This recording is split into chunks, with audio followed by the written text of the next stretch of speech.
Britain is on the way to a three-headed national crisis on immigration, a collapse in the NHS and a massive hike in the cost of living, Nigel Farage has warned as he mulls over a return to frontline politics.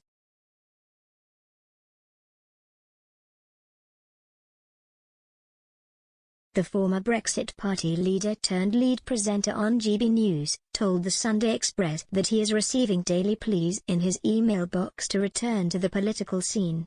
Speaking to the Sunday Express, he pointed out that he was mocked 20 months ago when he first started covering the Channel crossings by illegal migrants. But now, in a week where 27 died after one of the dinghies capsized, he believes the UK is heading towards a national emergency.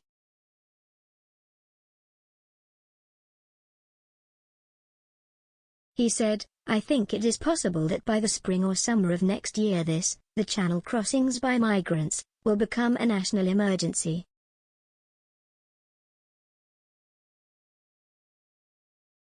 "I think the numbers that will come will dwarf what you are currently seeing. I've not been wrong on a single prediction on this."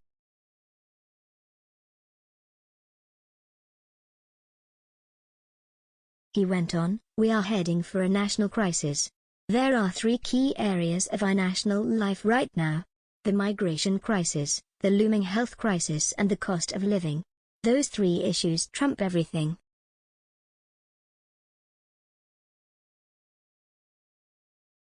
"Already we are being told you want a hip operation, drive 400 miles. An NHS that simply can't cope, nobody dares own up to it."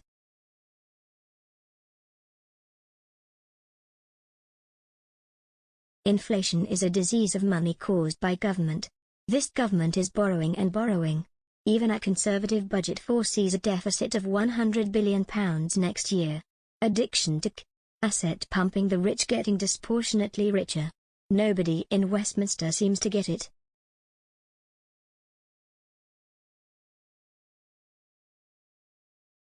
With the row with France and hundreds of migrants still making the dangerous crossing over the Channel this week, Mr. Farage pointed out that he was the first to raise the issue.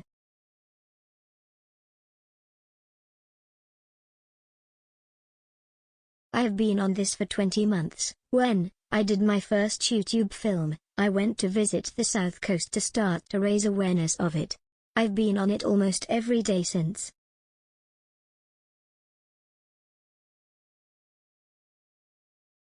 Again, it is the classic thing: "I thought this would become a huge issue, most people didn't."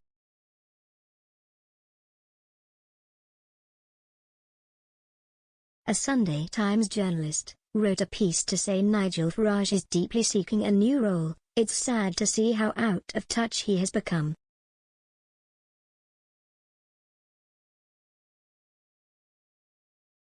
"But once again I picked an issue I have been right about. I always pick an issue I am right about.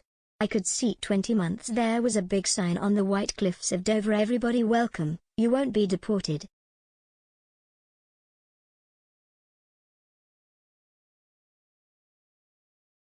He added, "You can put 20,000 police on the beaches in France, but if the pull factors remain as strong here, namely 4-star accommodation, 3 square meals a day, healthcare, dental care, spending money and the massive illegal economy that thrives in Britain with slave conditions, although nobody dares want to talk about that, whether it is in Leicester or wherever it is."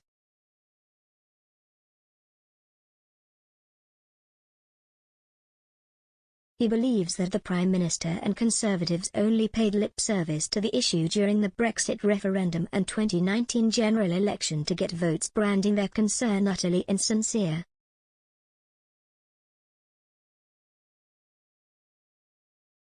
He said, "Boris Johnson didn't even want to talk about migration in the referendum.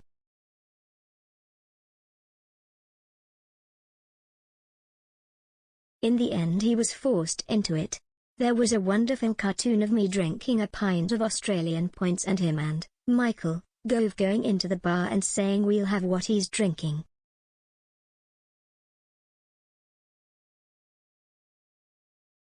"They mentioned it because they got electoral advantage from it, they never meant it."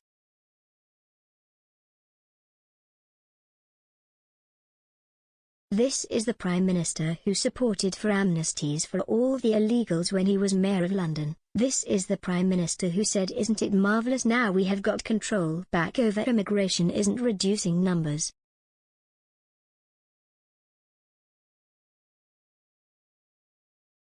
He's never understood this. It doesn't matter to him in any way at all. At the election he tells the electorate he's going to reduce immigration. It's utterly insincere.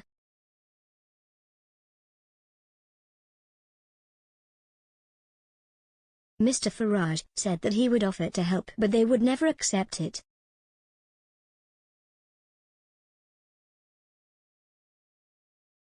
They didn't even ask me for a briefing after I met President Trump.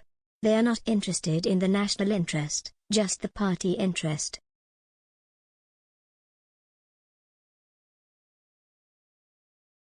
But he warned that voters are losing confidence in the Conservatives over immigration and millions may sit on their hands at the next election.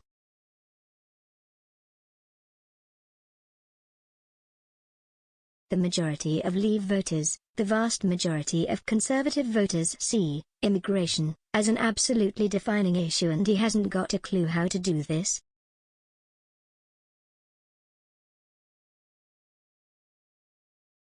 I think there are millions of people now who literally would not vote. The Corbyn bogeyman has gone. It is difficult to see how Starmer could be worse.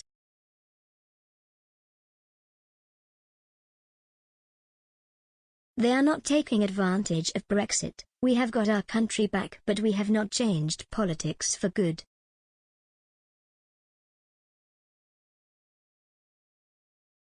Quangos and the civil service, the Remainer blob is in charge of everything.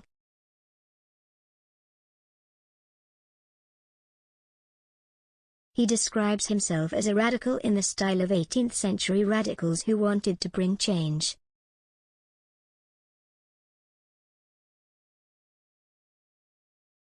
But he believes that at the moment he can be more influential as a major commentator on GB News, which recently passed Sky News viewer figures and, in his words, is growing. No question about that.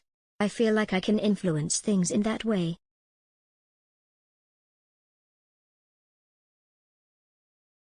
But he has not ruled out a return to politics.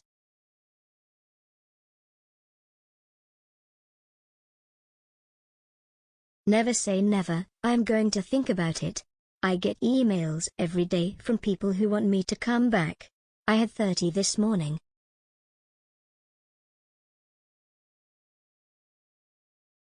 I had one from a couple saying, "If you wish to do this again, Mr. Farage, we will send you £1,000 of our hard-earned money." Just an ordinary couple I have never met in my life.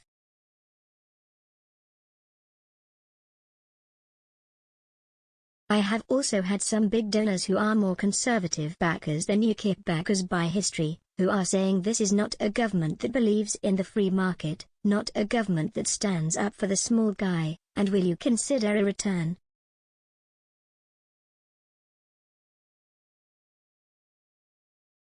He noted that his former Brexit party, now the Reform Party, is polling at 4%.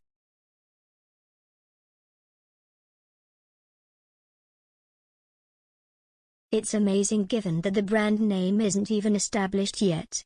Is there an appetite for something? Yes, there really is.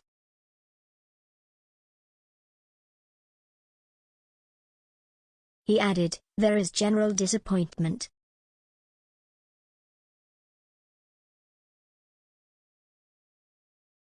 We have a Conservative government that is unconservative in every way, that is big state, is raising taxes, that laughably keeps saying it believes in lower taxes. You can't say one thing and do the other.